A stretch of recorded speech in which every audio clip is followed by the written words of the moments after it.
بسم الله الرحمن الرحيم. النهارده ان شاء الله هنعمل سلطه دقوس. دي سلطه سعوديه، دي بتتاكل مع الكبسه، مع البرياني، مع اي رز بسمتي، بتبقى حلوه قوي معاه.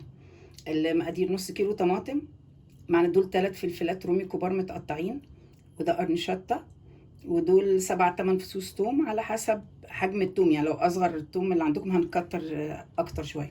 دول حزمتين كزبره، ومعانا معلقتين خل، ربع كوبايه ليمون، معانا معلقه ملح صغير بالمعلقه الصغيره بتاعت الشاي، معلقه ملح، معلقه كمون، نص معلقه نعناع، نص معلقه كزبره ناشفه، وربع فلفل اسود.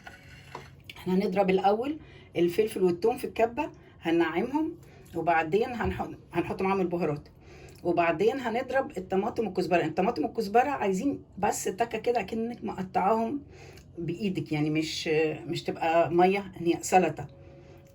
ممكن تبشروها، في ناس بتبشرها، وفي ناس بتعملها على السخن على النار، بس البارد بصراحه احلى. فانتوا عايزين تبشروا الطماطم هتبشروها، وبعد ما تنعموا ده هتضربوا الكزبره ضربه واحده في الكبه. عايزين تعملوها في الكبه براحتكم كده. زي ما احنا شايفين نعمنا الفلفل والثوم خالص، الفلفل الرومي والشطه والثوم. دلوقتي هنحط الكزبره وهنحط فيها الطماطم ونضربها بس ضربه صغيره تحس تبقى متقطعه كده ناعم. ده الشكل النهائي لسلطه الدقوس. ودي زي ما قلنا بناكلها مع البسمتي، مع الرز بالخضار البسمتي برضو، مع الكبسه، مع البرياني. اي رز بسمتي بتبقى حلوه قوي معاه. وبالهنا والشفا.